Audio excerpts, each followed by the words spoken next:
We're often asked to talk about and train on DE&I, and one of the things that we tell people is that the only way that we do it is in the idea of actual culture, not a thing that we do, because diversity isn't a product, it's a byproduct, generally aligning with elements of the hierarchy of needs.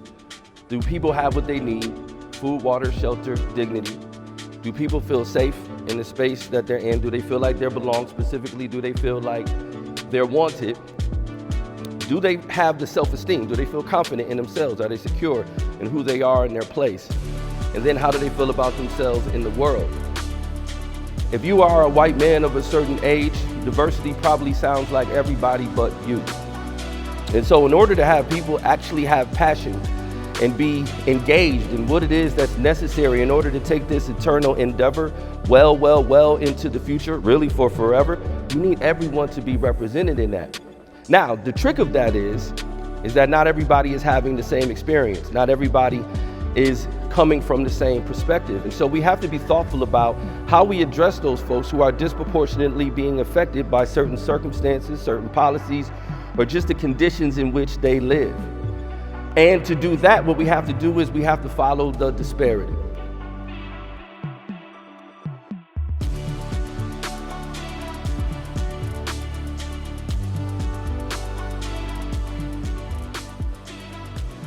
What is up?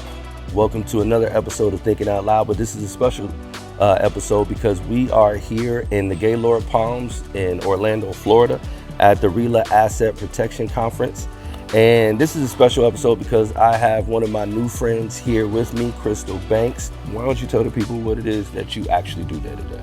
Yeah, so one, I'm so excited to have the opportunity to meet you, and thank you for inviting me to be on the show today. And so obviously the way to describe like my role is I try to empower and inspire the next generation of leaders where they can feel like they can be seen, heard, and like valued. And so what that actually means on like day to day, right, is like how do we make sure that people that have typically been like underserved, how do we make sure that they feel like their identity, their appearance doesn't necessarily dictate what they can be in life?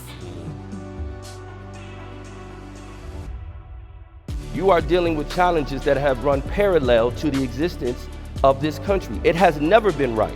It has never been fair. It has never been equitable. So most of us don't want to go back to normal. We don't want to go back to the way we've always done it. And we don't want to go back to the good old days because the good old days weren't good for everybody. But where we all can go is to better. We can all go forward. We can all move towards better, which is what we're looking for. Now, the good thing for you is better is the best you can do.